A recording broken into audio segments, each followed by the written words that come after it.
Well, will you look at that, you chat bastards. I beat the timer. Let it never be said that I've never been early. I started the stream a minute before the timer was done. Some of you are probably in the middle of a pee break because you were like, wow, I have a whole minute and a half before he's going to go live. You're probably popping your popcorn, and now you're desperately running to your seat with your half-popped bag in your hands, your steam hurting your fingertips, all because I started a little bit early. Meh. I know. I threw off the routine. But it's a cause for celebration, I would say. Starting a minute early. You should all be so proud. Because you all complain about me being late. Oh boy. So I thought I'd do a little impromptu Legend Seeker thing today. I'm just working in the background. I'm doing some stuff. And I said to myself, I wouldn't mind a little company while doing this right now. So I'm going to go live. Let's see who hangs out. We got a few of you. I see about 15 of you out there watching. I know this wasn't scheduled, so I'm not expecting a big turnout or anything, but if people show, they show up. That'll be cool. Why is my camera so different? I don't know. I can't remember if I told you or not. Some people know, some people don't. We had a weather thing here the other day. You guys might have known about it if you're on the East Coast. And during that, my computer got turned off. And because life is the way life is, my computer turned off in the middle of updating, which if anybody knows anything about IT, anything about tech, anything about anything at all, the one thing you know, or the two things you know is you need help. First, try turning it off again. And the second is, don't you dare turn off your computer in the middle of an update. It literally says it on the screen. Well, unfortunately, that's what my computer did. So I had to do a recovery point. Mostly everything turned out okay, though. But my camera settings might have got reset. Let me see. I don't know exactly. Oh, you know what? It's not zoomed. That's probably part of the problem. Let me go to Hub. And I'm not going to have the blurred writing stuff up. I didn't go through all the trouble of setting that up. This is sort of informal casual. I'm cockeyed. What the hell? The Fantastic guy's like, just wanted to stop by and say thanks for making all the rare play tests in the middle of the night. And the one that's not is at a bad time for me. No, well, I'm sorry about that. The best approach would be to leave a Patreon comment. That's what it's there for. A passive aggressive swipe in chat won't really help. But if you just say something, we have a process. I know there's going to be other seats that open up. What the schedule you see is not going to be the final schedule. The point is I'm going to go down the line, see what we can fill up. And if there's still a lot of people that haven't had an opportunity, then I got to figure out where I can fit them in. So don't fret about it. If you don't see a time slot that works for you, just leave a comment. We're ultimately going to be doing a post about it at some point anyways. But leaving a comment gets us ahead of the ball a little bit. But yeah, a little bit down the road, we'll have a post that'll be something to the degree of, hey, we still got about 7 of you folks who weren't able to find a slot. Just trying to find a common area where we can get folks together and touch base with those people. So that'll be the plan if you can't find anything at the moment. And I will probably add some other slots impromptu first. The main thing is I'm trying to make sure everybody gets a seat to start. So there's a few people that wanted to sign up for 2 slots, and I asked them not to do that because my main goal is to get people to at least each have a shot. And then if we get to the point where everybody's kind of been cycled through, or not cycled through, but like, for example, we'll use Fantastic since he's here. So let's just say we get through all of the list, okay, and everybody signs up, and the only person is Fantastic Sarcastic that could not find a spot that he could fit. Then I might say to Fantastic, hey, what's when I do that post, I'll be, hey, when is your availability? And we'll see if we can make it work with mine. If we can't, then I'll try to find another solution. We got 2 other authors. Maybe one of them could run a session or something. We just got to figure that out. And then once I have an idea of, okay, Fantastic Sarcastic says, well, I can do every Tuesday at 5 p.m. and that's my only free time in the entire universe, then I'll be like, well, that's going to be a problem because I work at that time. Let me see if Froste or Moss is open to running a game for you. Or I might say, hey, I get 1 work from home day a month, and it's always on a Tuesday. And it just so happens that I'll have one at the end of the month of April that I can open up. So why don't we get you in that seat? And I'll see if a few of the others it'll give them 2 shots at the play test, but at least it'll fill out the game, and then you get to play. So we'll figure it all out. Don't stress about it. I'm going to do everything I can to get everybody at the table. I'm not slighting anybody. An event, was it a meteorite? Oh, it was an alien meteorite. We know it. It probably was. Wasn't there something about a fort boom or something? Oh, I was supposed to be fixing my camera. I got distracted by the question. Hub. How do I get to hub?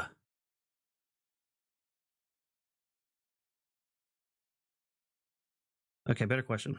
I found it. Why won't it load? I need to zoom, so chat will leave me alone. Okay, here we go. No, camera. I want camera. Zoom. Okay, now we're getting a little closer. Yeah. Oh, shit. I just hit my mic. Sorry about that if you heard that. There you go. Up and close with my mug, just like you like it. Jensen says, how's it going, folks? At a pickle festival in my local town. Wow. What do they do with those? Do they have like pickled lemonade and guess whose pickle it is? You know what? We're going to move on from that. I'm not going to elaborate any further. How does the IT guy not have a UPS? Man, I don't have a UPS. I'm not quite that fancy. Although maybe it's not a bad idea.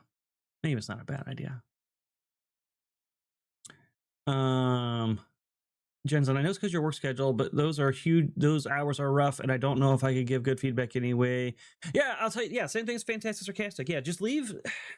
I keep trying to stress this, but I feel like nobody wants to leave comments on my Patreon. I don't understand. Is it not user friendly? Give me some feedback on that, actually. That's what it's there for, folks. I mean, yeah, it's there for me to share information with you and present to you what we're making, but it's also supposed to be a vehicle for you to give us feedback, right? So when I make that initial post of, hey, guys, here's the dates that I have open to do this, the hope is the hope is that then if there is a batch of our patrons who can't meet those dates, they would perhaps say in the comments of that post, hey, those hours are kind of rough. That's, I'm not able to do that or whatever. And then we see like 4 or 5 people saying that. And then I'm like, okay, that's enough people already to form a group. Maybe I should reach out to them and see what their times are. And maybe I can find a common date for those people who are day walkers where I might be able to do something. And it might cost me a little something, right? Maybe I give up a little sleep in the middle of the day at some point, or take an afternoon where I would have done something else. But at least then I can see that, right? I'm not a mind reader. I don't know there's a lot of you guys, and I don't know your schedules, and I certainly can't read your minds, no matter how big my brain is. So yeah, just let me know. Give the feedback. That's what it's for. So, I could give good feedback anyway. I never played it. No, Jensen, listen, I told Crescent this. That makes you an ideal and crucial member of the playtest. Because here's the thing. I have a blind spot. Froste has a blind spot. Moss has a blind spot. And you know what that is? The blind spot is playing tabletop for the first time. There's a lot of stuff that we, as veteran players, take for granted, that somebody who picks up a book for the first time might not take for granted. They might not have years of playing tabletop and assume something.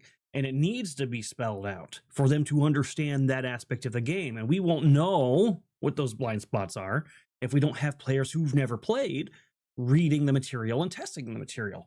You know, it might be obvious to us that I'm trying to even think of something.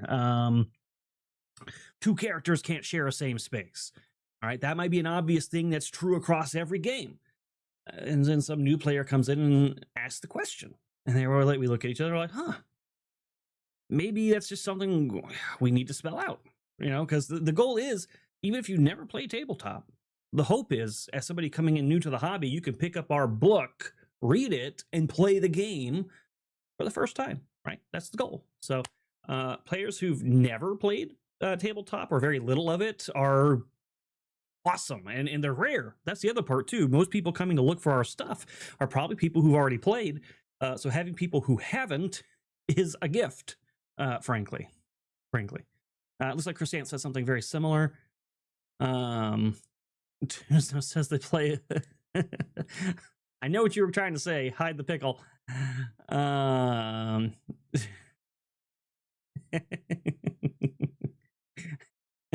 The first part was, yes, I'm 99% sure I can find pickle lemonade here. Oh man. I think I saw somebody, was it Froste? Somebody posted that KFC's doing some pickle mania thing and they have pickle flavored Coke.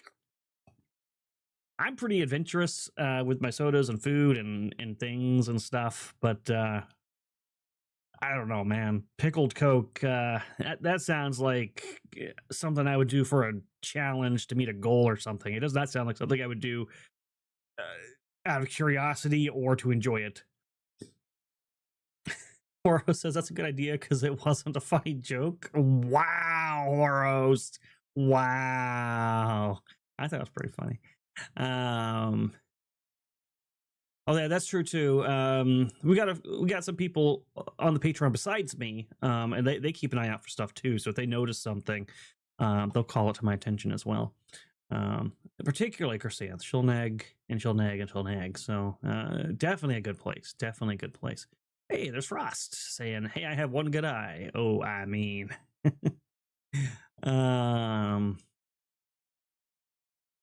Yeah, Horror Host knows what I'm saying. You don't want to cater specifically to veteran players, so new players are just a good data point to the point.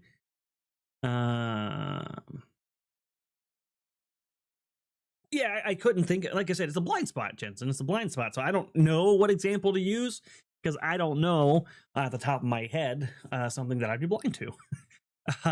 You know, it would just be, there was something Chrysanth asked, and I kind of no-dud it, and then I was like, really? And then I was like, well, okay, she's never played, and maybe that's not as obvious as I think it is. I can't remember what it was now. But yeah, the pickle Coke could only be for a dare. I don't know about pickle Coke, man. I'm not sure about all that. I'm fixing myself a little bit in my city's I'm fixing myself a little bit. My city has a pickling plant here. They do the actual pickling part of the process. That was like a tongue twister, man. I'm too considerate to subject anyone else to the sound of my hick voice. Ow, twos knows. Listen, first off, we got DNS, okay? And then on the other spectrum, we got Chrysanth, okay? If I can do the shrill, angry nagging, but also the deep southern garbly gook in both ears, I think I can handle wherever you're at. Also, I'm from the South. Half my family's redneck, so I think you'll be okay. Oh, doxing. Okay, you're doxing yourself a little. Okay, that makes sense. I was like, I don't understand what it means by I'm fixing myself. Oh my God. But hey, we've been putting out some stuff. You've probably been maybe seeing some of it. We did just put out a post about being clerics and paladins, for example, because there are some things that we're trying to capture with our class system, and I thought it'd be good to kind of elaborate on that and expound on that upon that, and that way, when you're looking at our classes, you understand what our end goal is. That way, you're able to give feedback that meets that end goal. Maybe that feedback is I hate what you guys are doing. I don't know, but we want to hear it. I think that's totally fine. But just I put that out there so you guys could see what our goals were with the religious side of things, and I'll probably be doing that with a few things. I'll probably make a post about marshals and things like that. And yeah, it's a great post for you just to read, so you know what we're doing with our product, and it's a great one to get feedback on because you want to comment on the article. But it's also meant to be a frame to help you give feedback on the other stuff, right? I'm posting to inform you, but I'm also posting to set your expectations. So when we reveal these classes, you're looking at them and being like, okay, I remember what their goal was. So how good of a job are they doing with that in my eye as a potential buyer and player? Did they meet the mark here? So for example, this article is talking about how I'm going on basically about how we don't want this to be kind of generic in the way that Pathfinder and 5e is, where I'm a cleric and yes, I serve a god, but everything I do is in service to a domain, right? Just a very generic, flat domain, and multiple gods share that domain. No, you serve a god, and that god may have a domain or two, but the god is in charge, and that's who you're serving. And so we're flavoring the classes around that. When you play a cleric of Ukalu versus Kika, it's going to feel very different. You're going to be a very different, not just mechanically, but in terms of flavor and roleplay and everything, it should feel very different. You're serving the god of ravaging and destruction, or the goddess of trickery and pranks, essentially. So it should feel different. It shouldn't just feel like a flat flavor change and hey, you get a few different spells. That is a living, breathing entity. And you're at their beck and call. So that's the idea. You've pledged yourself to them. I don't remember what it was either. At this point, it was a while ago. You hate the sound of your own voice? Hey, listen, we all do. The first few times I heard myself stream, I cringed. But interestingly enough, you do get used to your own voice after a while. Tuznos, are all of the cleric and paladin abilities and spells based on their patron, or most, or just a few? So their cleric and paladin are different in a few ways. So the cleric is a lot more spell based with a hint of martial. And they're going to have what's kind of a generic list of spells that all clerics are able to access, but then there's going to be exclusive spells that are granted them outside of that list by their god. But maybe even more important than even those, they have a talent tree that's sort of like a customizable subclass that's exclusive to their deity, and that will change in how you function and play. And then there's a core element to clerics of benediction and what have you, and the way you use that ability will change depending on the god that you're dealing with. Paladins are much more fully martial, and they have some more kind of passive abilities that they get along the way, auras and stuff. They get a very small selection of spells, and they all come basically from their god. And then they also have an exclusive talent tree. So yes and no to both. I don't know if I answered that clearly, but a little bit of one and a lot of bit of the other, depending on which you're talking about, cleric or paladin.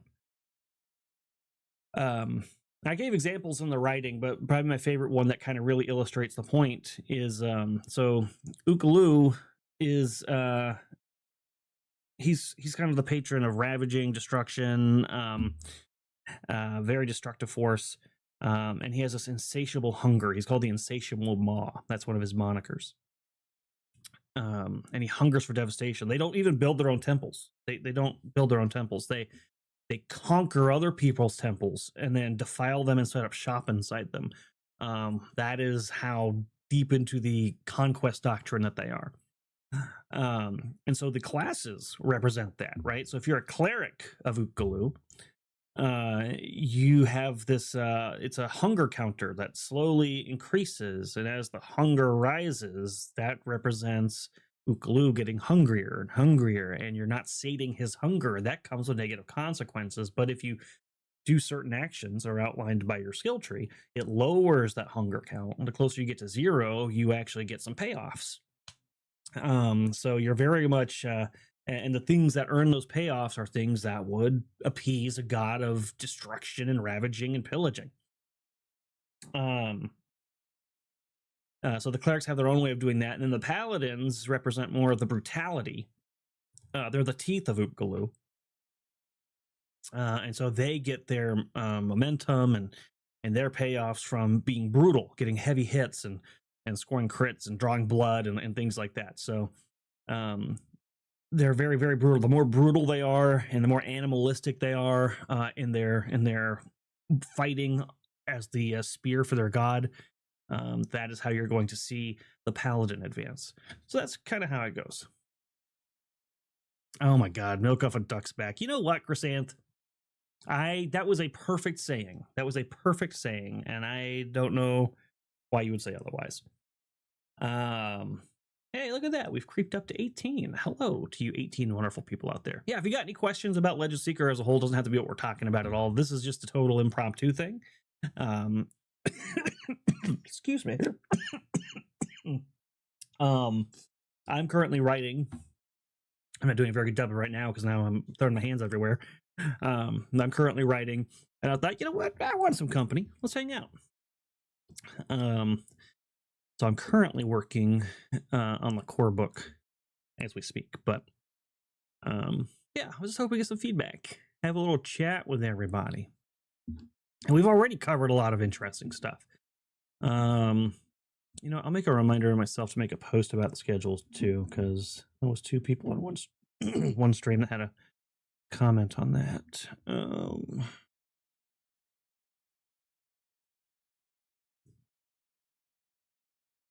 Jensen, listen, I had a I thought I had what was a good, clever analogy for one of my talent tree descriptions, and both Froste and Chrysanth gave me hell for it, so I had to change it. And so I changed it. I'm not gonna say what the original saying was. Yeah, see? And then the second one I changed to takes to it like a duck in water, and then they made fun of that too, and then came up with water off a duck's back. I hate my life. The original one was perfect. They just didn't understand my genius, I think, is what was going on there. Oh, man. All right, so I got that. You know what? Actually, I'll just do the post now. Why not? We're live. Why not do the post? All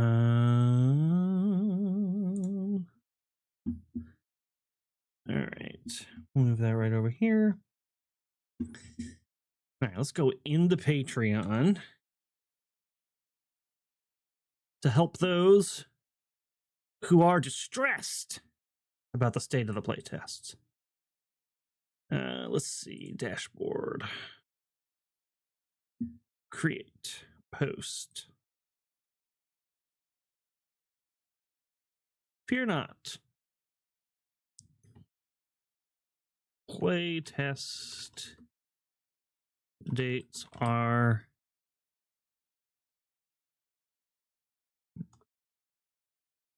the initial batch.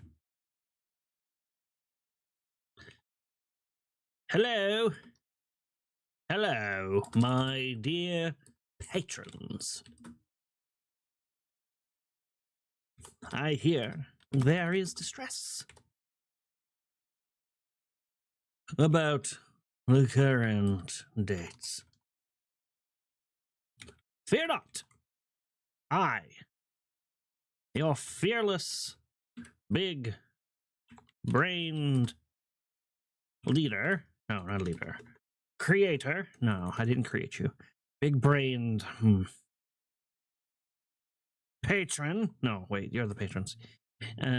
Big-brained. Dancing monkey. No, that sounds negative. Fearless, big-brained. Writer. Yes. That's the word. Ah, your fearless, big-brained writer.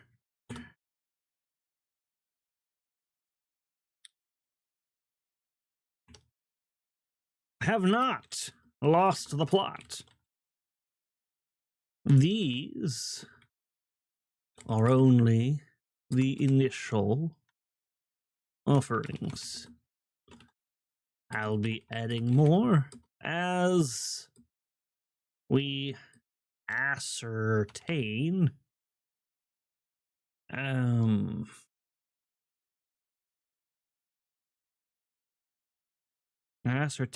be adding more as we ascertain the needs of our dearly cherished and invaluable, maybe not invaluable, cherished. I mean, you are invaluable, but not a great word. Dearly cherished and beloved patrons. Yes, yes. Appreciated patrons, maybe cherished and appreciated. Beloved or appreciated. Let's see.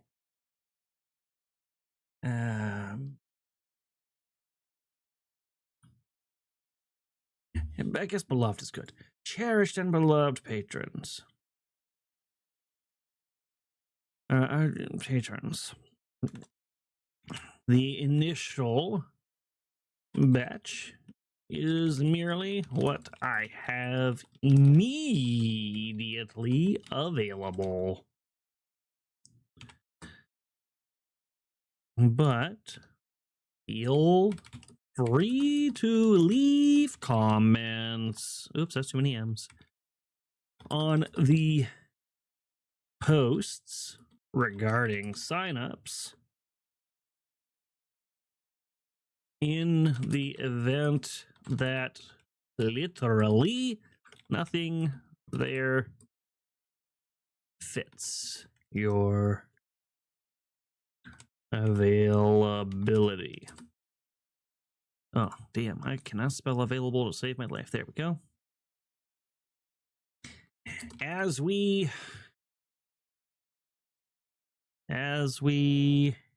oops, stand by 1 second. I will be right back.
Okay, I'm back. What was I doing? All right, let's see. Yes, but feel free to leave comments on the post regarding signups in the event that literally nothing fits your availability. I've had that problem before. I have trouble fitting anywhere. Luckily, my member is ever-changing. On the post regarding signups event. As we receive your feedback. Oops. We shall add more dates that hopefully will fit your tiny little schedules. Okay, I won't say that. Will fit your demure availability. No. That's no, I won't say that. That's condescending. That will fit your availability. How about just that? Oh, developer. That's a good idea. I should have said developer. Let me do that. Where did I write that? I'll be adding more. See, the initial batch. Fear not. Your fearless, big-brained developer. Developer. Have not lost the plot. And here we go.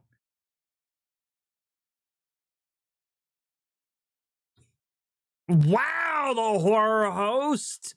Wow.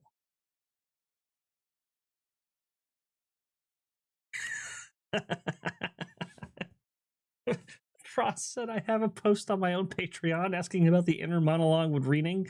I should have asked about regarding people. This is what it's really like when I write these in my own time. So if you ever wondered what it's like when I'm writing these posts to you guys, now you can imagine exactly what it's like. I don't know if we're getting Happy Noel tonight. That might have been a one-time performance.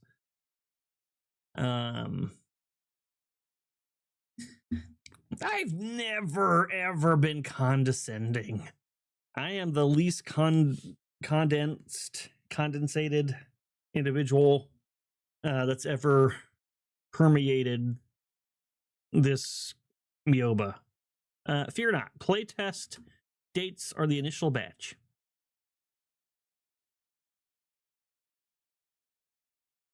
Hello, my dear patrons. I hear there is distress about the current dates. Fear not. I, your fearless big brain developer, have not lost the plot. These are only the initial offerings. I'll be adding more as we ascertain the needs of our dearly cherished and beloved patrons. Initial batch is merely what I have immediately available, but feel free to leave comments on the post regarding signups in the event that literally nothing there fits your availability. As we receive your feedback, we shall add more dates that hopefully will fit. Oh, that's availability twice. That sounds repetitive. That will fit the needs of those whose schedules do not align with chaotic good. I'm just kidding. Do not align with what's available. Available. Damn it, I still spelled it wrong. Fucking Ibble versus Able. All right, schedules. Boom. Should I add a picture? Should I add a picture to this? What can I add for a picture?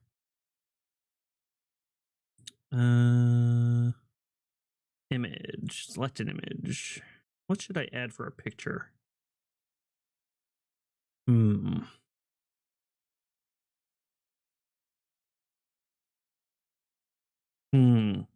You know what? We'll add the promo picture for Arendor. Just because I like that picture. And it feels epic. All right, we're going to make this free access because, well, this is for everybody to read. And we will publish it. Look at that. I did it. I did it.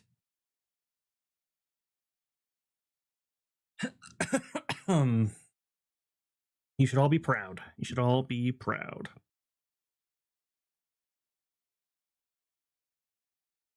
All right, I think that was a good accomplishment.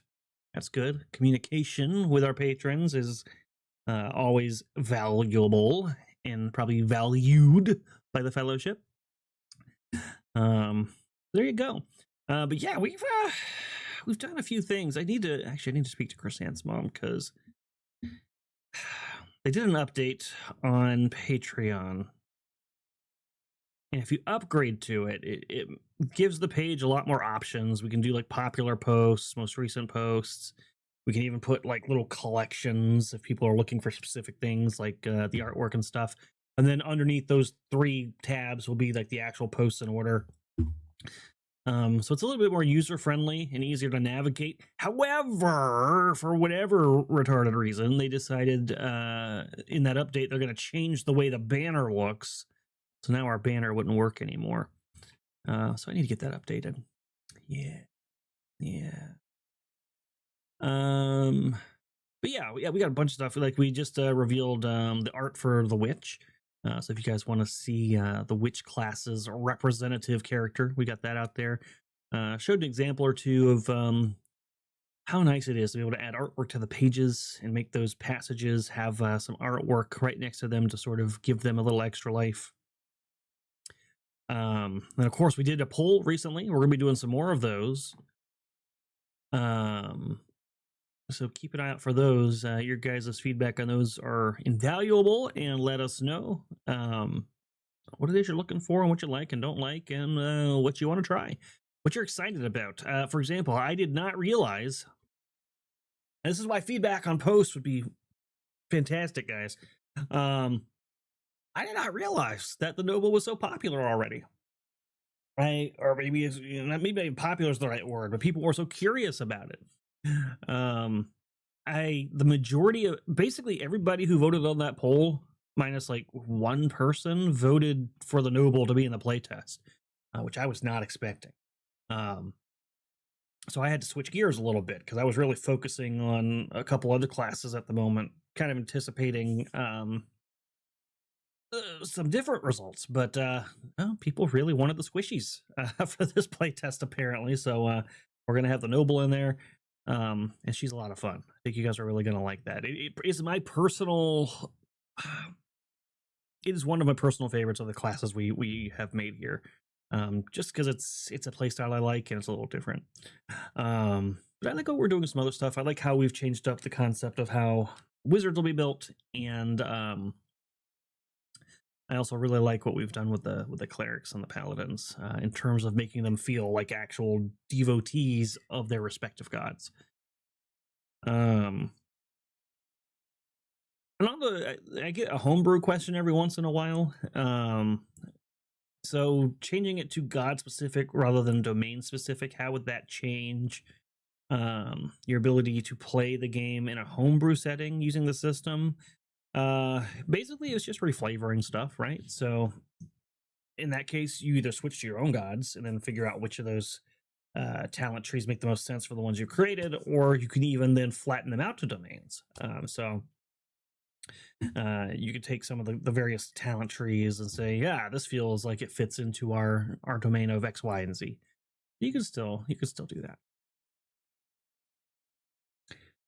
Any other thoughts or questions out there? Anything you guys are seeing besides scheduling? I think I've got that one covered.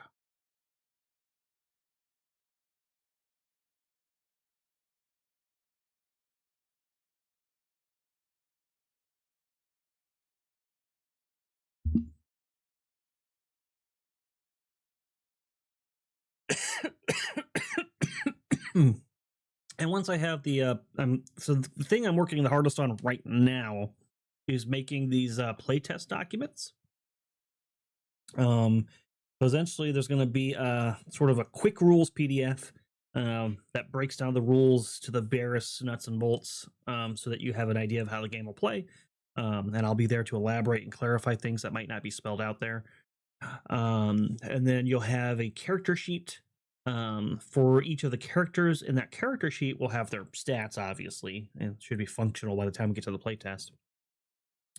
But then it'll have an additional page that kind of breaks down the character of the class and the skills and explains how they work to you, so that when you play, you'll have a guide, kind of a cheat sheet of how to use that character for the first time. So that's what I'm making right now, is I'm making those documents, and it's a little bit of work, but I think it'll be useful for the playtest, and you guys will be happy that we did it. I had other questions from some people during my private games about what these are going to be like. So this initial couple sets of playtests we're going to do are going to be focused, honestly, most of our playtests are going to be focused on a mechanical aspect. So it's going to be testing encounters. So I'm doing two things at once. I'm testing the classes with you guys and any changes we've made, and letting you guys cycle through various classes and abilities and whatnot to see how they function at the table. But I'm also rotating in a cast of threats and monsters to test those out as well. So we're getting a feel for, okay, how are we doing on these monsters? How do they feel? Are they mechanically working correctly? And are we meeting our goal of making these feel like alive, unique threats and not just blocks of numbers that all are the same but with a different name and a different coat of paint?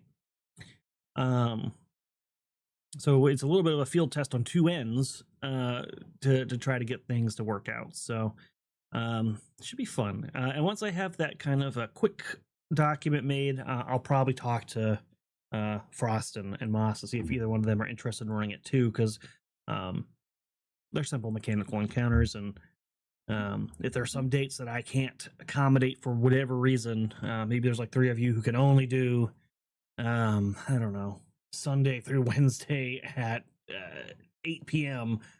You know, unfortunately that's when I work, so I wouldn't be able to do that, but maybe one of our other authors could pull that off. I only notice people do. My battery died in 3 hours yesterday with moderate use. No, it's not just you, Jensen. I am convinced that Apple does this on purpose. Whatever phone that they've just released, I think they go back about 2, maybe 3 years and do something in the software of those phones to make them more inefficient, because it's just like all of a sudden, all right, this new iPhone is coming out and my phone battery is drastically different. So it's it's annoying because I don't want to upgrade. I'm tired of upgrading my damn phone.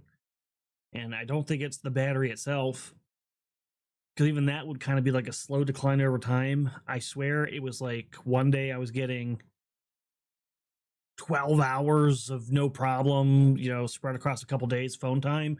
And now my phone depletes before the day's over. So it's something to do with these updates they're doing in the software, in my opinion.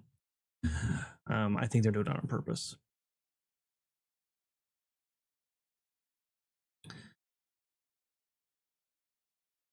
Yeah, then yours is probably not on the doomsday step. You probably got 1 more year before they turn that switch on your phone, Jensen. I have request creature stats blocks. Wow. Yeah, Wizard Glue Factory inbound.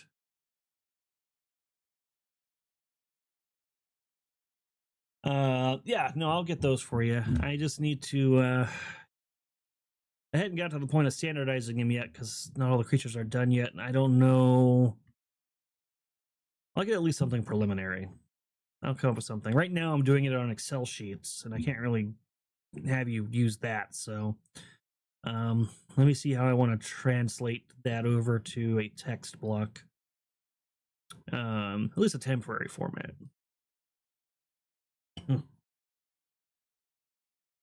A Galaxy S9? Oh my god, you might as well be using a stone tablet, Chrysanth. What the hell?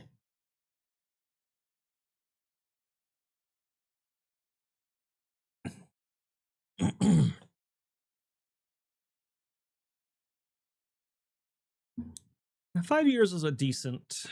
I usually upgrade every 4 years, but I'm just so tired of doing it.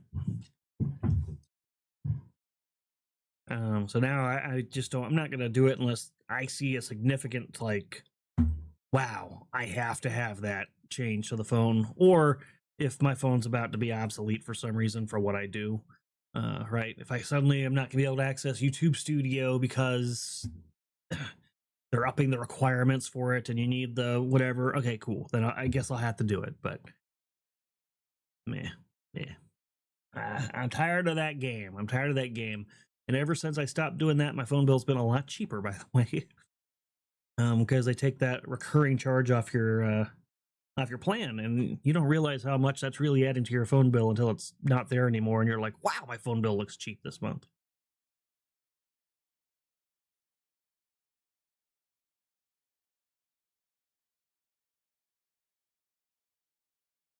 Yeah, no, that's a bit too much for my taste, Jensen. That is, I agree with you. I 100% agree with you.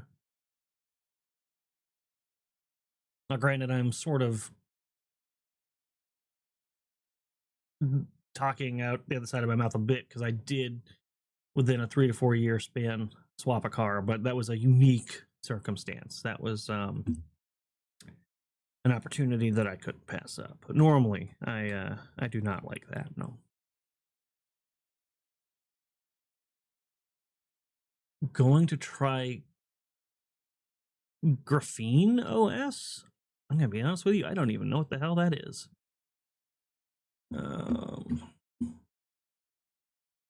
Yeah, Tuesnose, that should tell you something. Chrysanth, note that Tuesnose has a Samsung S20 that is still doing well, meaning it's not even the newest version. Your phone is more than 11 generations behind. I am just throwing that out there. Actually, you know what? Latest Samsung phone or Galaxy phone. The 26. The 26. Chrysanth, your phone is 16 years old.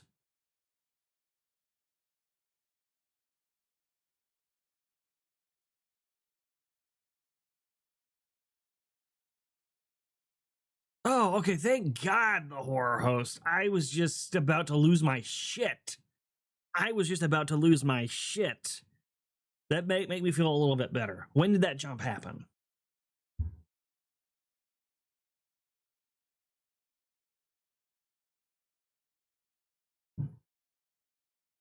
Okay, all right. I feel a little bit better about that. I was about to lose my mind.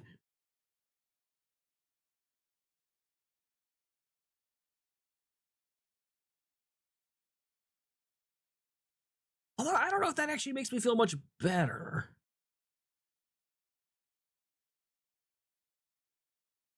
$2020 was the 9. All right, only 6 years then. Okay, all right.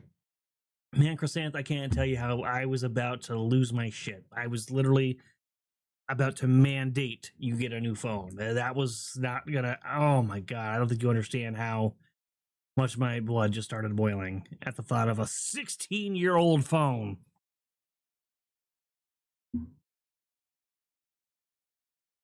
Fucking hell. Did they not have smartphones back then? When was that? That would have been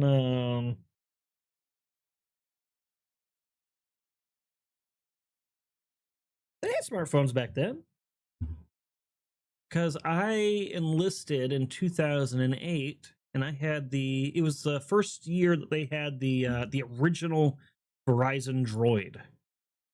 Droid. I had the first model of that. So that was right. I got that when I was enlisted, right? Hold on. First Verizon Droid. Motorola Droid. Yeah, 2009. All right, that came out in 2009. So it would have been right after I got out of tech school, essentially.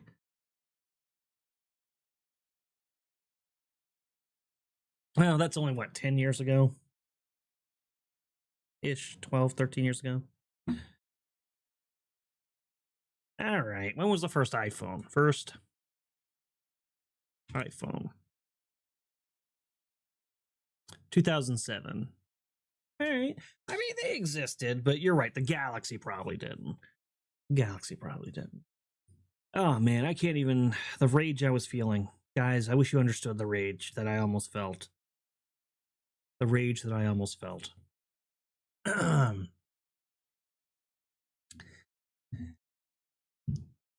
They're a couple grand now. What do you mean? They're just as expensive, if not more so, now. Frost, you do not have a BlackBerry. Don't lie to me. Do not lie to me. Man, I miss that Droid. That was my favorite phone I ever had. I loved that phone.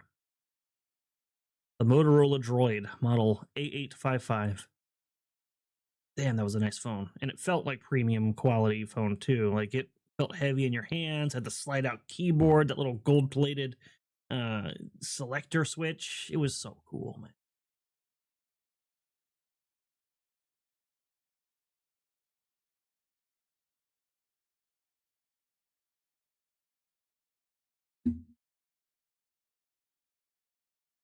Five megapixel camera. Yep, things have definitely advanced since 2009.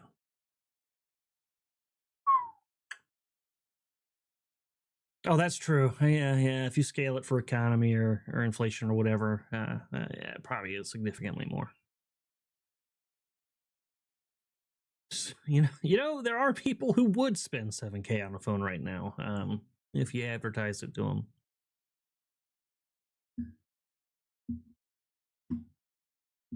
It's in a box somewhere. Okay, good.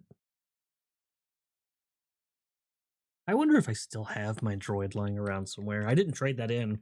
I liked it too much, even though I wasn't going to continue using it. So I bet you it's like in a box somewhere as well. Hmm.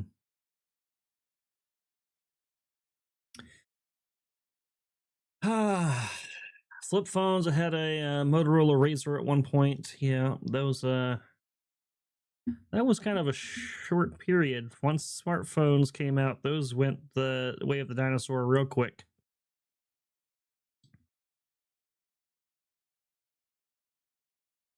Listen, you guys don't understand. I know I freaked out there for a second, but Gypsy over there will literally use the most archaic thing until it literally can't be used anymore, and even then, she might still keep using it until it becomes like dangerous.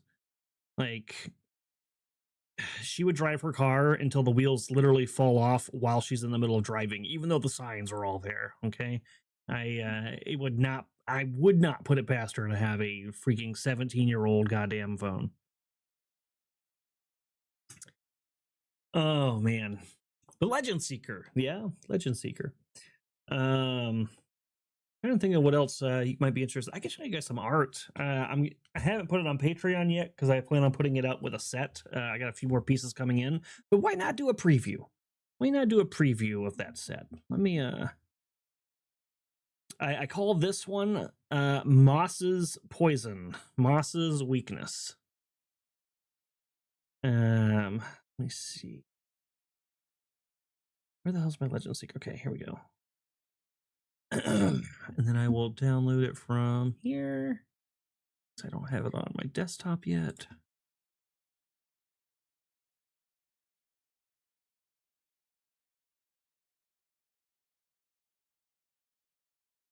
Man, I know I couldn't make it to MegaCon this year, but seeing the Rippaverse stuff specifically makes me sad and wish I could be there. I like that crew a lot. All right. Chat. Oh.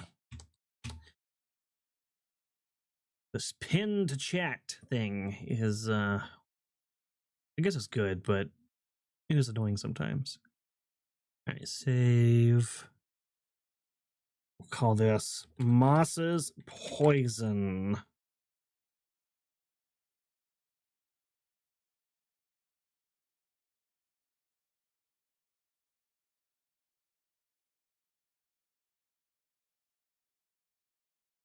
Oh yeah, don't get me started on her laptop. Do not get me started on her laptop, I swear. All right. We'll just call this okay.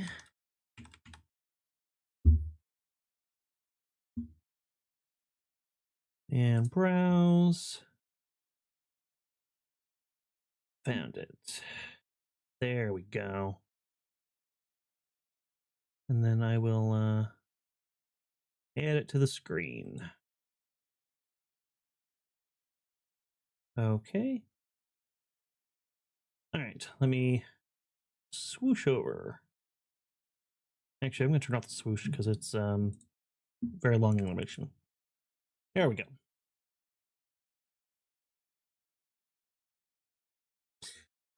So there you go. There's some artwork for our succubus, aka the thing that will get Moss in a lot of trouble. And it's going to be part of a little batch of artwork we're going to be releasing. But why not? A little preview for my live viewers.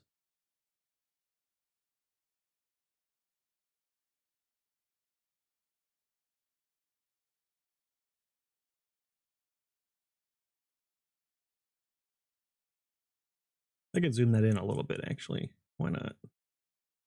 Give you guys all the deets, the dirty deets. There you go. Too Snooze said he would. Yeah, this is the finished version. This is the finished version. Yeah, these are going to be some tricksy vixens. Well, the first one was the that you saw, Froste, was the draft. The God, I don't. Why can I not think of the damn terms today? The rough or whatever. So it didn't have all those fine details. Yeah, this has got like the little veins on the wing now, and a lot of the contouring of the body and stuff is all filled in. And yes, some toe talons, as you have put it. But yeah, so that's a little preview. We'll have 3 or 4 more creature art pieces that are going to be revealed here soon in a post. So just keep your eyes out for that. That artwork is chugging along. It continues to be the slowest aspect, which I suppose will be a good time to throw out there. We are continuing to try to climb towards 69. We are 22% of the way there. So that's a lot of damn progress, I would say. If we can keep that up, we'll meet the goal. And I'm really hoping we'll meet the goal. If we can get to the equivalent of 69 uncommon members, that'll get me in a better funding spot in terms of getting this artwork out a little bit faster. It is our biggest holdup. Plus, we're going to be bringing on somebody to edit at some point, and that's going to require some financiering as well. And when you guys sign up for this and help, it is a huge help. And we got tiers from $5 all the way up to $250. It just depends on where your budget fits. But we appreciate all of you, from common up to mythic. You guys, every last one of you contribute in some way. That piece of art I just showed you wouldn't exist if it weren't for every single one of you who are supporting this, right? This artwork on the screen behind me would not exist if not for you guys. So don't think, even if you do a smaller donation, that your contribution is not helping. It helps a hell of a lot. And we appreciate every last one of you. So, and that's what I was trying to say to Fantastic and Jensen earlier. I want everybody who's contributing to get to play this thing, because not only is it useful for me, right, on a selfish level, I need the playtest data, but also you guys have been contributing and supporting this for a long time, and I want you guys to be able to also enjoy the fruits of your contribution. So definitely we'll work on getting those dates for you guys. But yeah, the artwork is it's a sticking point, that's for sure. We'll probably still be getting artwork well into the more full-fledged play tests at the rate that it comes out. But Effie has been working on the cover, by the way. She's made a lot of really good progress on that. She'll be doing a stream on the 29th, so next weekend. So she'll be up there, and you guys can go support her. Effie's wonderful. You know, she's a sweetheart, so go check her out.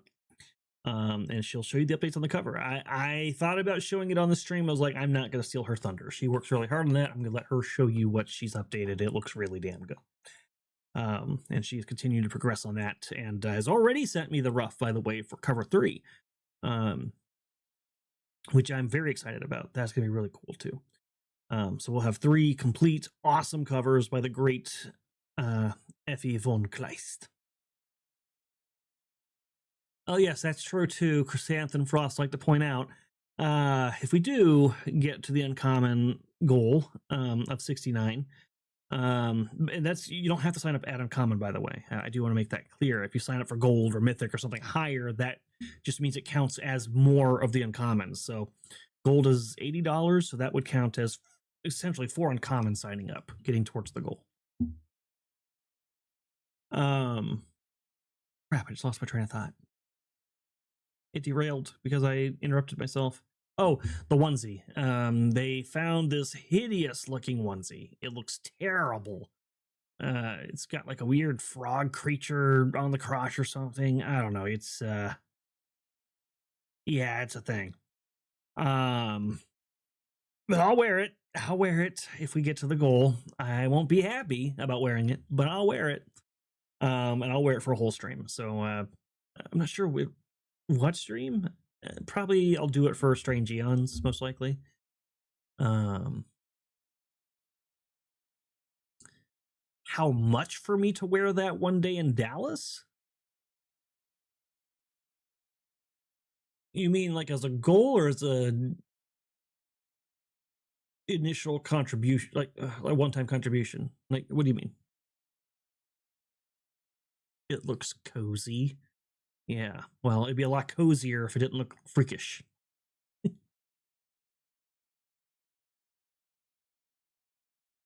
Well, okay, so Jensen, there's two pictures. One of it clearly has it on the crotch, and then the other one has it as like a pocket on the leg. So I don't know which one's the correct one, but I hope it's the one on the leg. I really do.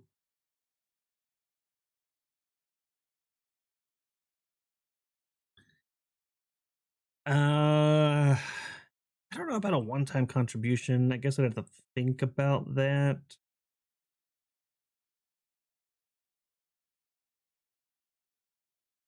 And I don't want to change the bar for the goal just yet.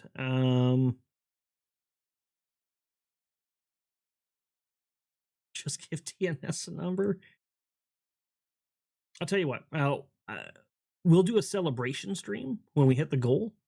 Because let's get to that bridge first, and when we know that we've actually hit that number and that I have to get the thing in the first place, then on that stream or some subsequent stream, I will put up some sort of donation thing that if it's met, then I'll also wear it. Maybe that would be the smart thing to do. And by the way, you can gift memberships as well.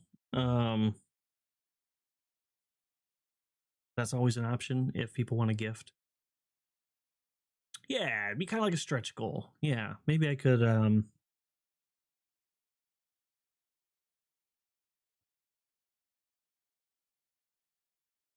me do a little calculator math here, because my big brain is tired. It is powerful, but it is tired. So I am going to let the calculator think while my brain relaxes in its brain juices.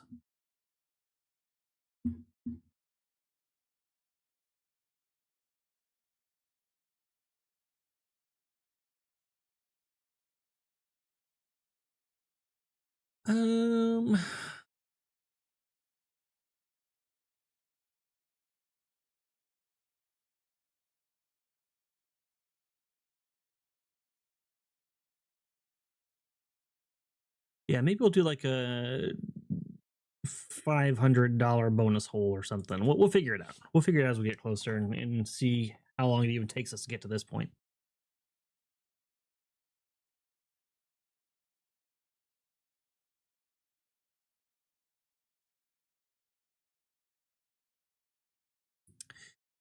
Tuesnose. I had thought for a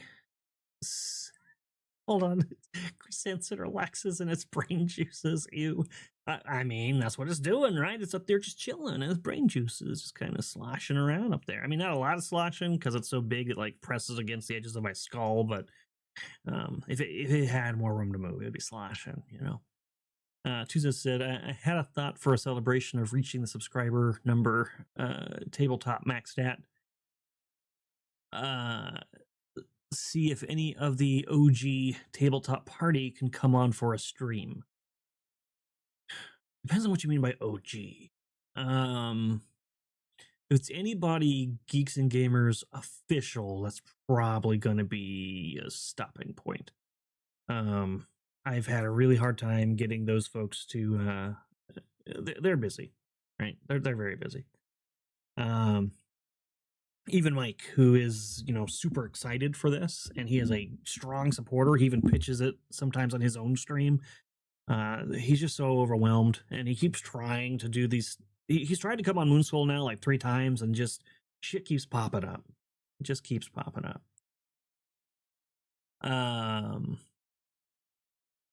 So, but if we're talking Disparu Comics, X-Ray Girl, maybe Quarter Black, like that crew, and maybe Mike, maybe it works out for Mike. I could probably get those folks on for something. Who knows? Maybe I'm already having some kind of chats with those people about a potential something. Clipped what? Wait, whoa. What did we clip? What did we clip? Oh no, god damn it. He already posted it. I did not commit to anything. Blabs? I don't know. I don't really talk to Blabs anymore. I have no idea how busy she is. Maybe. I don't really chat with Blabs, though. I know she's pretty busy over on Side Scrollers, though, so... Big question mark? Oh, god damn it, Jensen. I swear to God. I hate you. I hate you so much. You are the worst. I did not say... God damn it. I hate everything.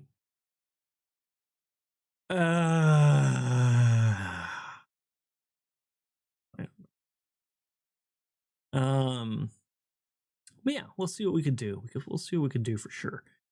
I think if I was setting expectations for the old crew coming on the channel, and any iterations in the future, for the most part, barring something like the celebration or perhaps a other big potential project type thing, it would probably be something similar to Alien. You're going to see kind of an intermingling of current crew and old crew, which honestly I thought went well. I thought Alien went really well. I thought Disparu and Comics and Moss and Kristen and all that, I thought they got along really well. I thought it went awesome, actually. So it'll probably be something more similar to that, is what I would expect.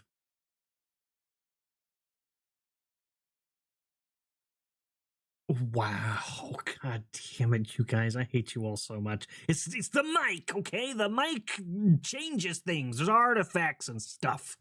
All right? You guys are just imagining it. You're just imagining it. Oh my god.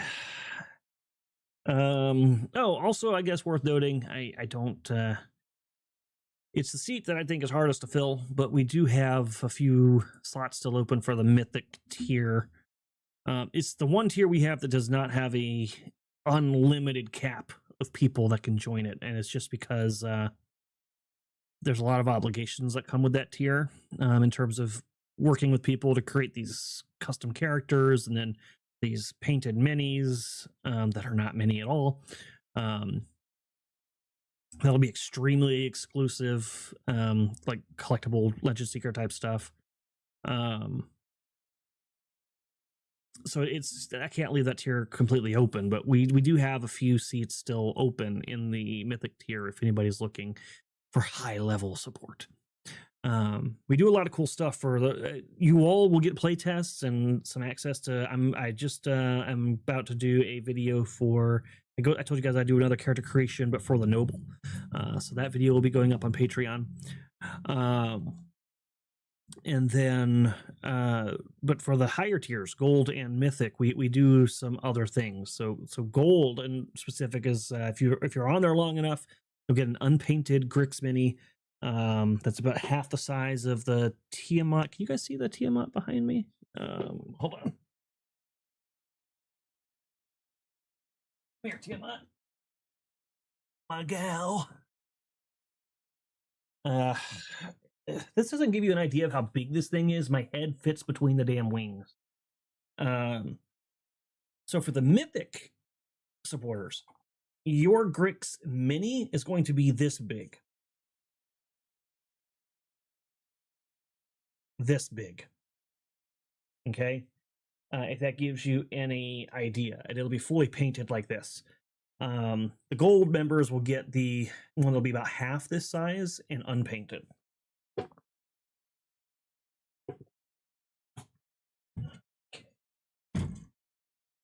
Stop.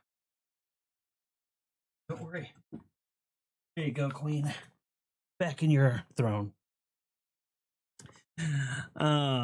Yeah, it's going to be really nice. And the guy who's painting it, his name's Stephen Oakes. He does the art for Joe Maganello. Maganello. I can never say his last name right.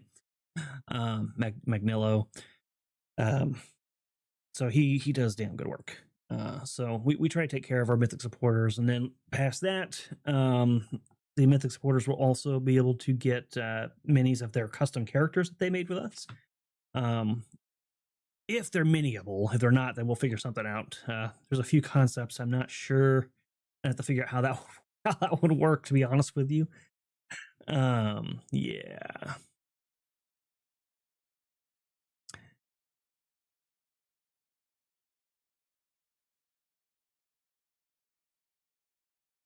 Yeah, that'd be awesome. I'd love to show Legend Seeker off on side scrollers.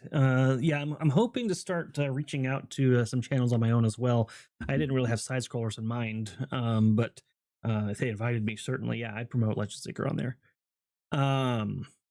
But particularly tabletop aligned channels. As we get a little bit closer and the rules begin to get a bit more stabilized, I'll be reaching out with some of our partner tabletop channels in the Greater Fellowship. To see if not only would they be interested in talking to me about project, but if they're interested in getting some exclusive access to some stuff to do maybe their own streams using the system. Well, why don't we do it right now, Chrysanth? You're here. I'm here. We're live. What do you want your character to be? Come on, tell us about it. Tell us all about Chrysanth's mythic character. Painted macros is pretty good. Oh man, I want to call them macros. Can we call them macros instead of minis? Is that okay? Would anybody even understand what we mean by that?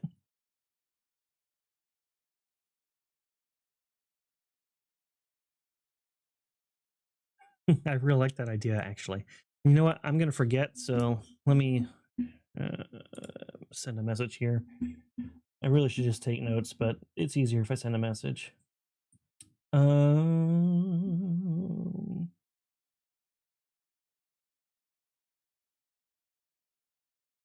Would we be able to update the banner for Patreon?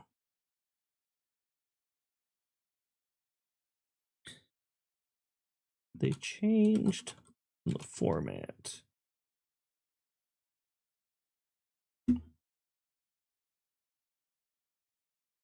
Your idea was a shopkeep, okay? Okay? That's not gonna cut it. We need a better option. So let's come on. Let's get your brain sitting in juices too. Let's get those juices flowing.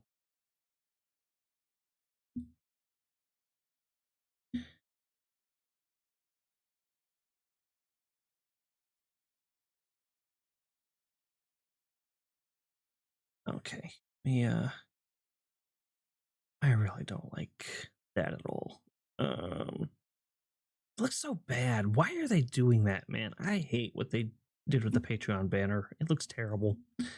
Snip.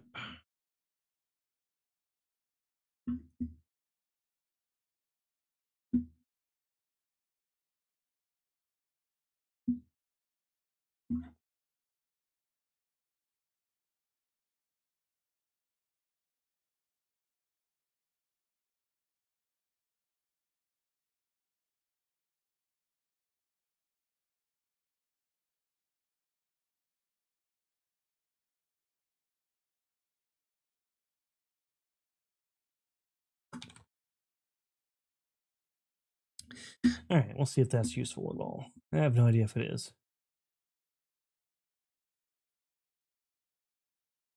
See, hairless kennels fully painted. There will certainly be some hairless kennels. There's going to be a hairless kennel on the third cover, but it's a very specific one. A character in our universe named Murmur.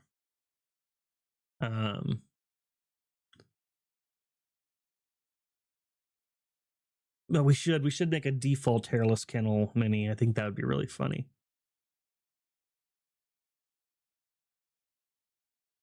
Finch Rudi?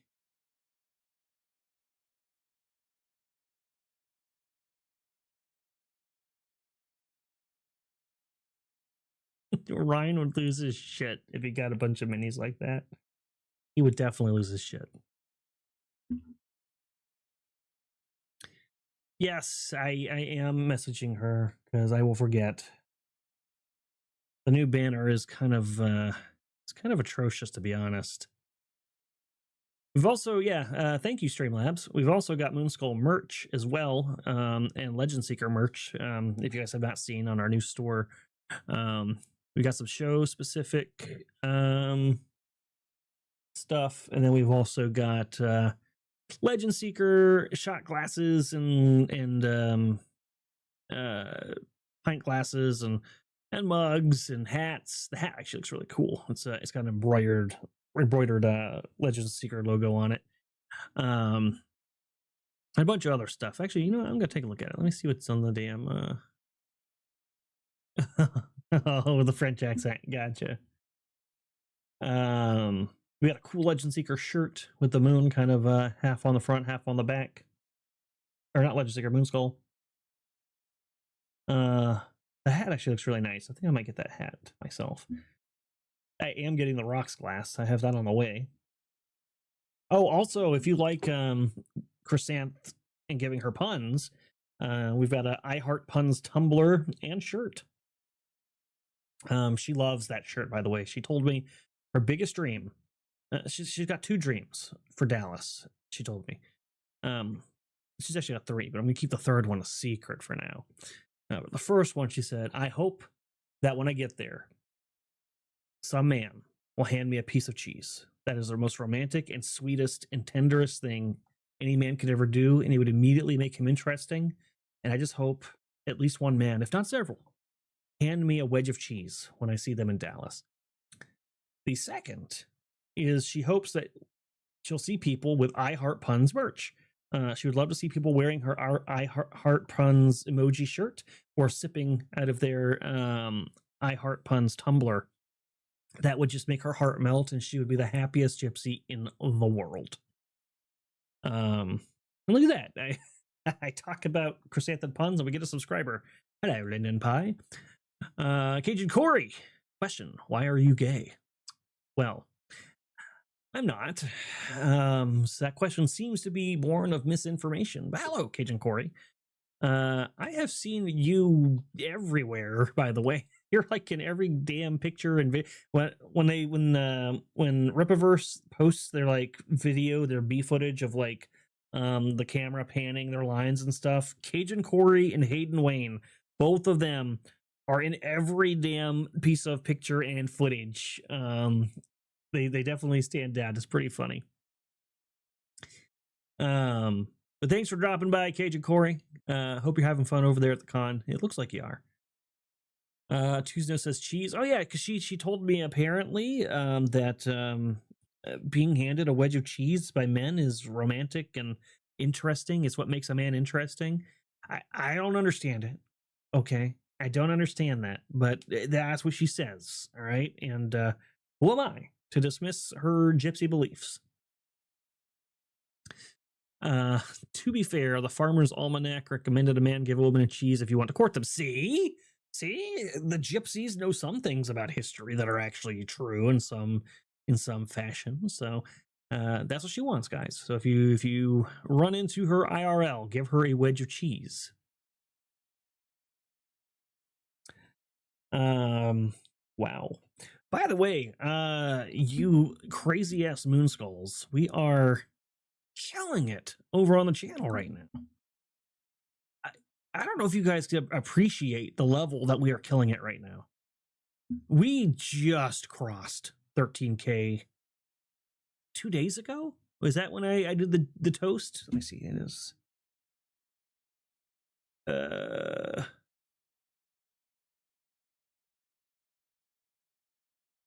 Was that 2 days ago?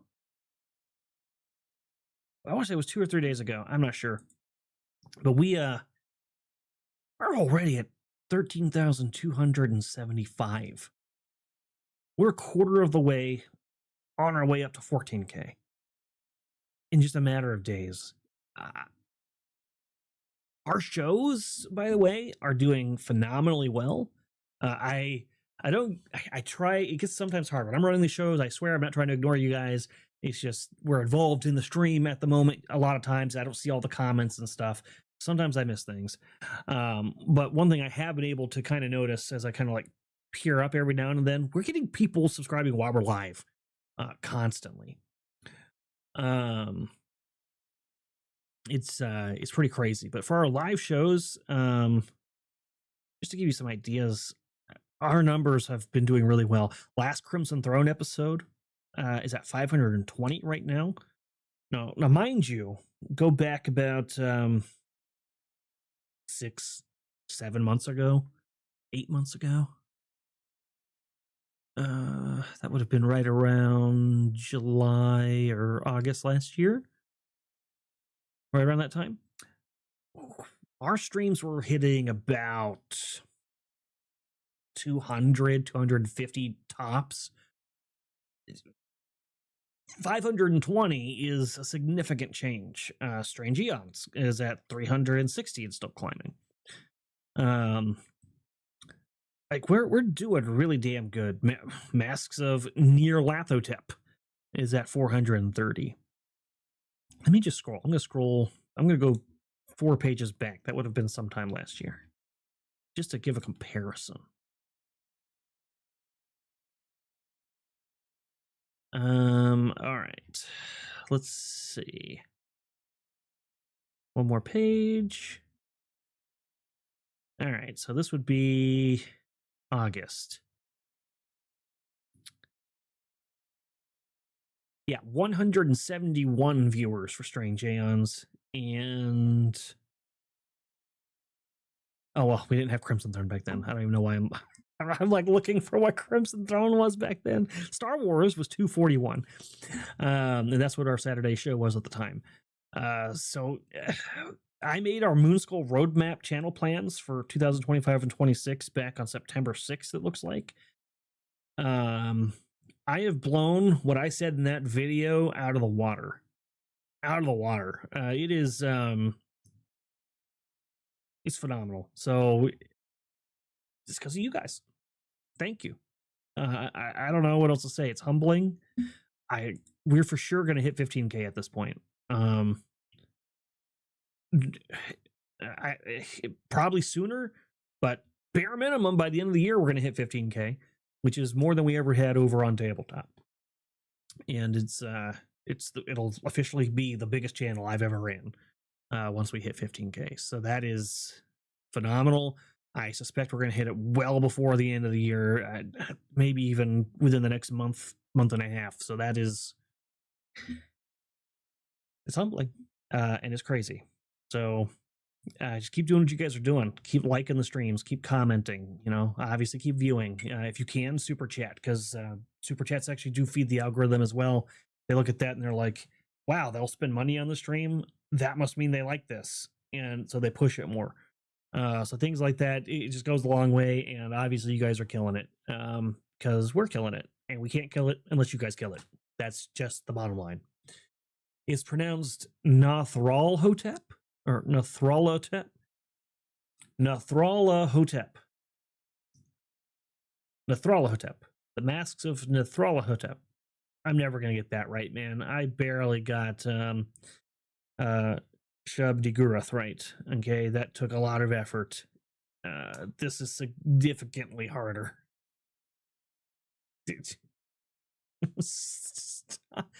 I'm just reading it the way the horror host wrote it, okay? I think Nyarlathotep was better. What? I said it right. I said it right. I pronounced it correctly. You can't get mad at me for that. Wow. You guys, your minds go to places. I'm just saying innocent words, and you guys are just like, no, you can't say that. Oh my god. Oh, you know what? I know she's gonna ask, so let me grab the banner size. Oh shit.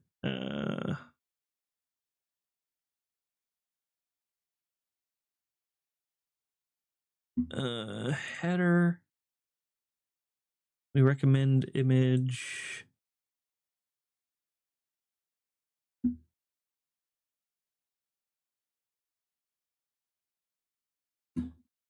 There. Since I see it, I will post it.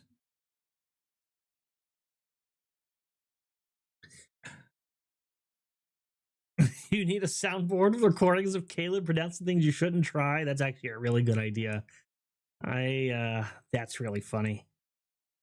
That's really funny. I probably would forget to use it and still try to say it anyways, but it is a good idea. I am not against it. That's pretty funny. I kind of want to do it. Trying to think of what else we got coming up. So Legend Seeker wise, obviously, as things come up, we put them out. I'm working on the character sheet, the official Roll20 like functional version of playing our game. My goal is that at the launch of Legend Seeker, you will have a virtual tabletop option on Roll20 to play the game. Foundry is a much bigger animal. That would probably come post release and success and things like that. But we can certainly get a Roll20 option out there. That way people can play the game with their friends online. So I got the first initial, we'll call it the alpha of that, coming with this playtest. We're going to be revealing some more artwork. And obviously, as we start doing these playtests now, you're going to see more of these classes.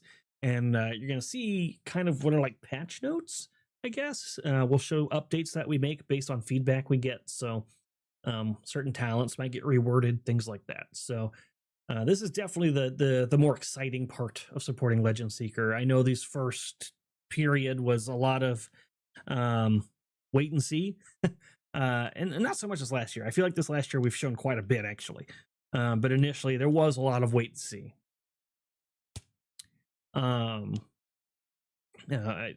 It wasn't ready yet, and it wasn't written yet. So it was just, hey, I'm looking for support to make this happen. And because of you guys, it did happen. And it's going to happen. It will be here now.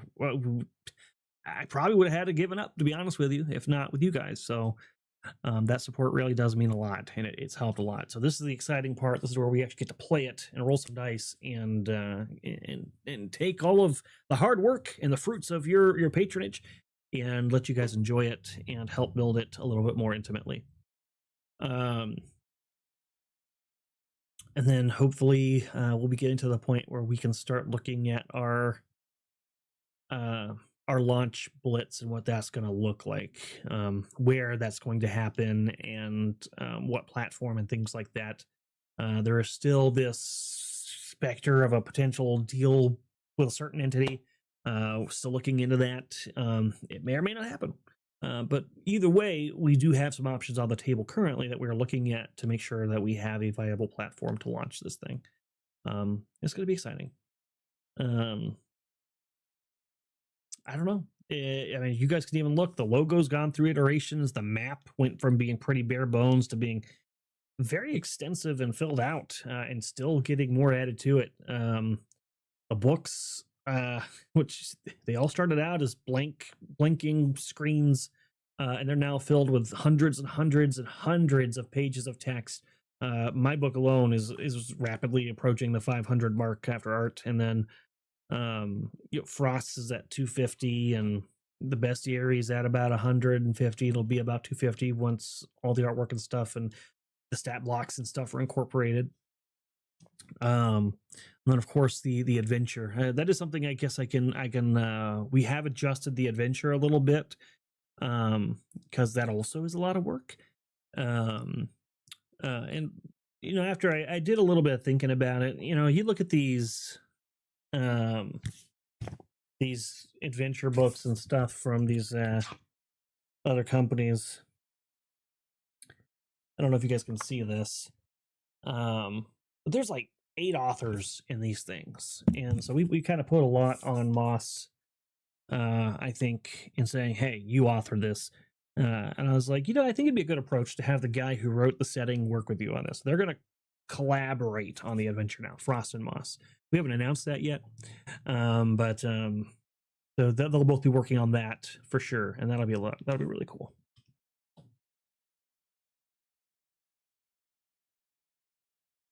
Oh, sorry, just checking something.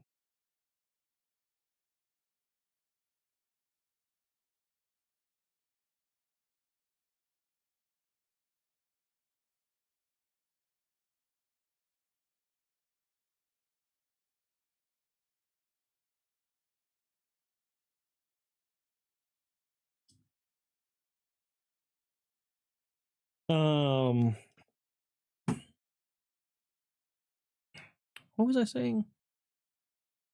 Damn it, I messed up my own brain. Well, whatever it was, I'm sure it was important. Tuesday knows, what is the difference between those two? I never understood between what two. Damn it, I didn't see that comment when I said it, so I'm not sure what you're referencing. What two? Between Moss and Froste? Well, one has no soul, and the other has lived long enough that you would think he has no soul, so he might be a vampire.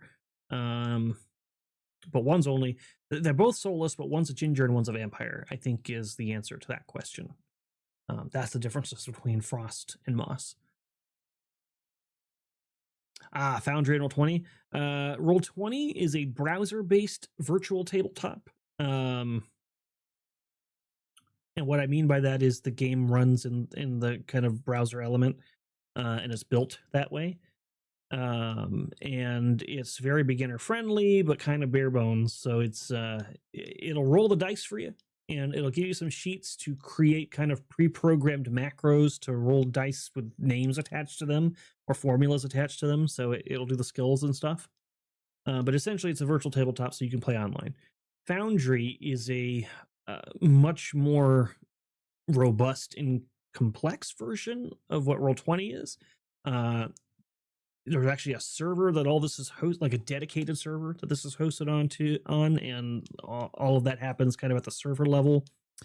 It has a lot of modules and stuff you can install to make it just do all the bells and whistles. That'll automate a lot. Like, for example, when we run our streams, I actually have 2 windows up of the game. I have the one that I am running things in, and that is kind of has my point of view. I can see where the monsters are hidden, where the traps are hidden, and I can control things that happen.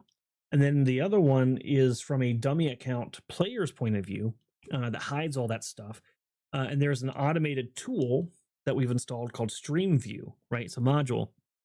And I designate that dummy account as the Stream View account, and it removes all the UI and then automatically follows everything. So when combat starts, it pops up the turn order, it follows each of the tokens. If they spread out, it zooms out the map. As they get closer together, it zooms in on the action, all that stuff. That's all with a module that we install into Foundry. So Foundry is a lot more customizable, a lot more powerful, but it's also more resource heavy. So like an elder laptop, like something Chrysanth would use, might struggle a little bit in Foundry, whereas Roll20 should roll very smoothly because it's very basic needs and expectations. So that's kind of the difference. They're just different platforms in the way they function and what they require of the user and of the GM. It's definitely easier to be a DM on Roll20 than it is Foundry. Roll20 is, again, very basic structure. Anybody can get on there and run a game, in my opinion. Foundry, you got to spend a little time with it and really learn what you're doing. But once you get the ropes, it's worth it. It's worth it.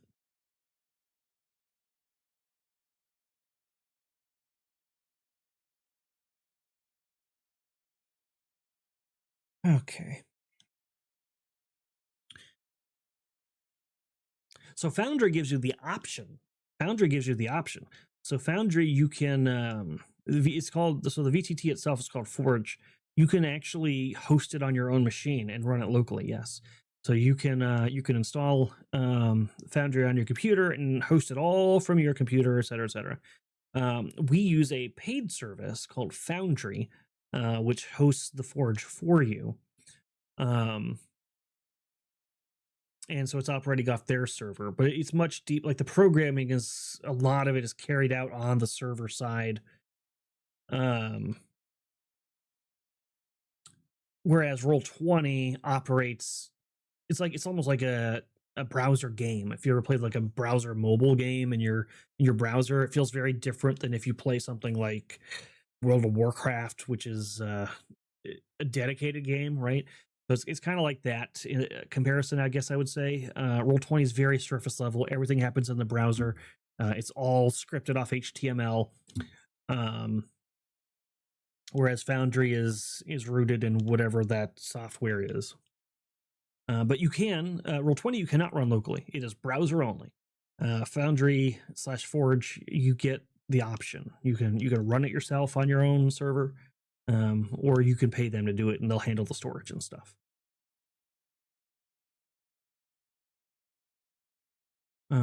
And they'll automatically install all the updates and all of that stuff. Whereas if you run your own, you have to manually patch everything yourself and troubleshoot everything yourself if anything goes wrong.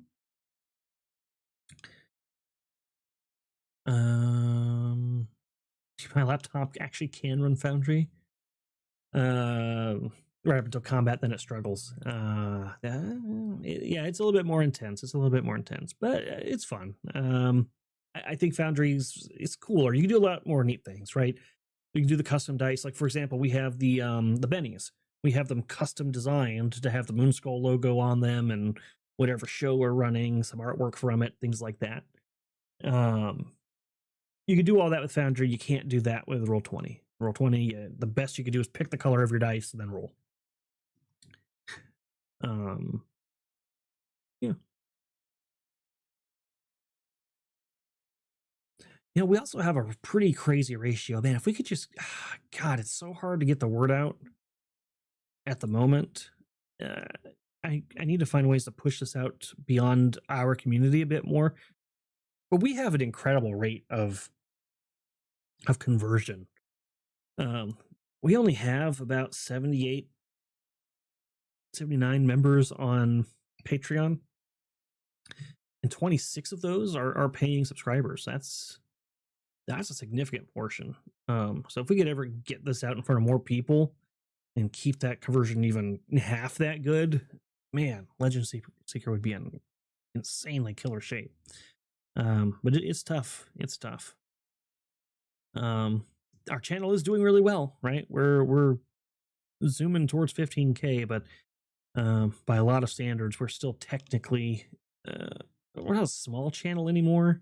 I think if you're at 3K or below-ish, you're still kind of in the small channel range. But we're definitely not a big channel. We're like in between that. We're like an established channel, I guess. But we do not have the reach of like Nerdrotic or Ripa or whatever. So we got to fight tooth and nail to get people to get eyes on Legend Seeker. But once we get to the launch phase and we have some videos and like we're using some sort of actual crowdsourcing platform, that'll change because then people will see the product and the interest will, I think, gin up a lot from there.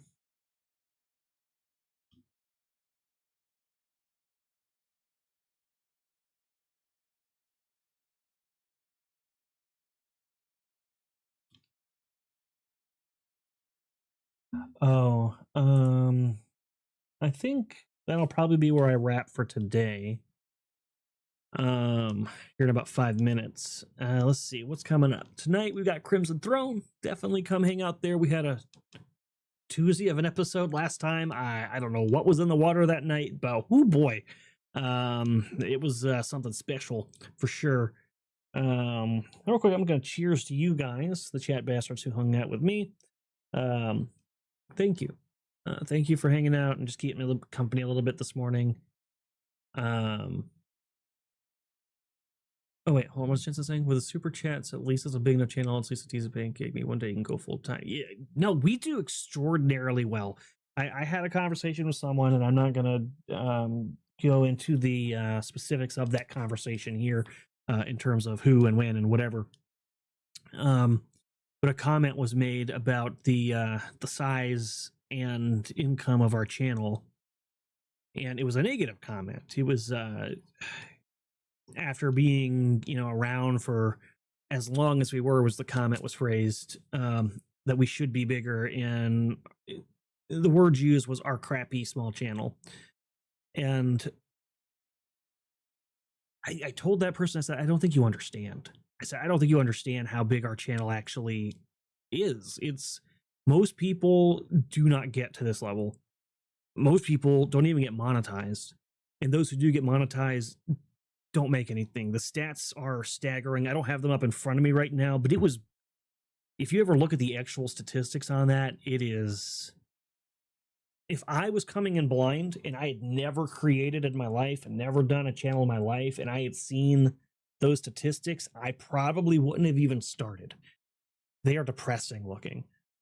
Vast majority, something overwhelming, like 99.2% of all channels never actually reach monetized status. Of those, there's an even smaller percentage that ever get monetized, and of those, or make money, and of those, an even smaller amount make X number of dollars a year.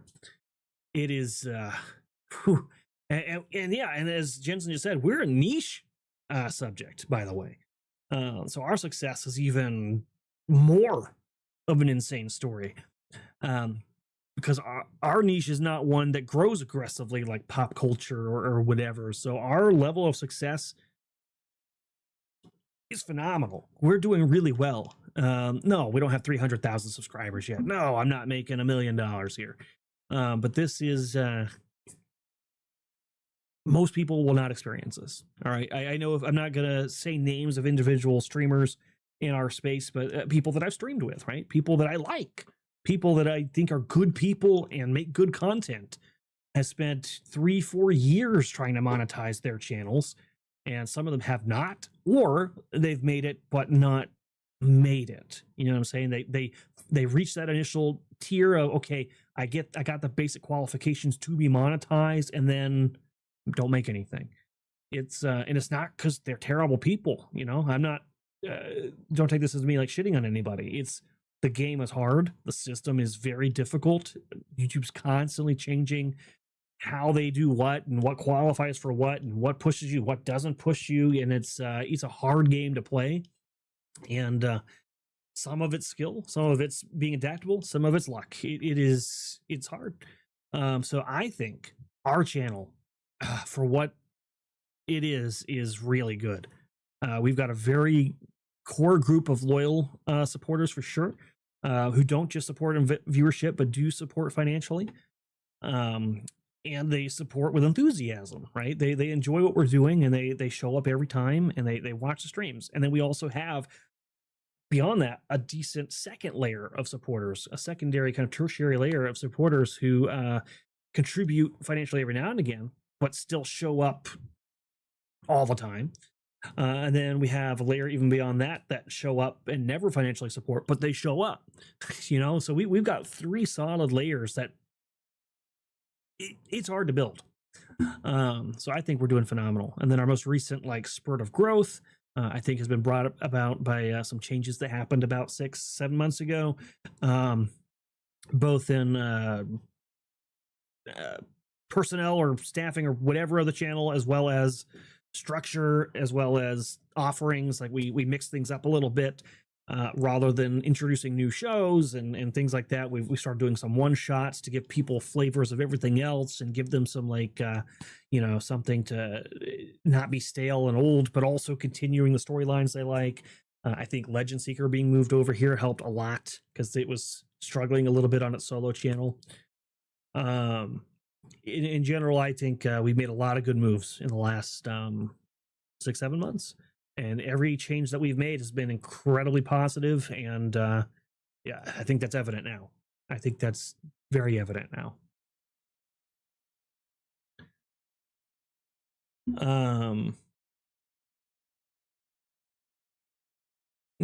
Yeah, it does not help that YouTube keeps changing the algorithm rules. That's true. That's very, very true. And you only found tabletop because of the nose, who I would love to have back too. I miss Ricada. Ricada's awesome. I've chatted with him a few times recently. I don't know if he's terribly interested in doing tabletop right now, but I would love to have him back on at some point. And it's I usually watch YouTube when home and a mini PC hooked up to HDMI on my big screen. Use this as wireless keyboard. Yeah, the text in the VTTs is always going to be tough because it's pretty small. 27 months. Oh my god, Chrysanth. Have I been nagged that long? Is it true? Is it true? You're also not a big-breasted woman? Well, I mean, that's true. That would probably help a little bit. Although I think there's got to be more than that. That's surface level, right? You can be big-breasted, e-girl, or whatever, but at the end of the day, I think, particularly in our community, there's got to be a certain level of real there, a certain level of knowledge and an understanding of whatever it is you're doing. They might be drawn in initially, but a lot of times gamers and supporters and things like that, they can sniff out a shallow performer. You ultimately do got to be more than that, but it would be nice to have that initial attraction value. I'm not gonna lie. No, I'm not gonna VTube. Whoever just suggested that, it just scrolled by me. I'm not gonna be a VTuber. Though maybe you could have done an anime girl with a voice changer. Yeah, no. You guys saw when I did what was the name of that stream? Doki Doki. I do voices fine on my own, I'll have you know. I do better than a lot of popular VTubers. Well, that's good to know. That's good to know. I'm not a big-breasted man, Kristen. Wow. But yeah, I did want to throw that out there. It's I think we're doing really awesome. And I think we're going to continue to grow. I think once Legend Seeker itself is ready and it launches, we're going to see some substantial growth because there'll be interest, right, in the system. And then they'll come to see the person who created the system, and they will watch our channel. So I think we'll see some growth then. If we're able to partner with the right people, which fingers crossed, I'm hoping we will, I think we'll see some substantial growth from that. So the future looks like it's going up. It looks like there might be even some changes in the wind over in other properties. I think D&D starting to feel the pains of the choices they've made over the last decade. Putting out that survey, bringing on oh my god, I just blanked on his name. Fucking Gygax's brother. My brain won't give it to me. Either way, they brought him on, and he's doing Greyhawk, and he's made it very clear he's not doing none of that woke stuff. If he's going to be doing this, so I'm wondering if the tailwinds are changing, in which case Legend Seeker will, I think, do very well as an alternative. We're coming in at just the right time. If they do announce something like a 6th edition, that'll be a lot of buzz and eyes on the tabletop space, and hopefully that'll be right about when we're putting shit out. But cheers to you guys, and thank you for hanging out with us. That felt good. I'll see you guys tonight for Curse of the Crimson Throne. Bye, guys. I gotta find the end screen. Just give me a second here. I can do this.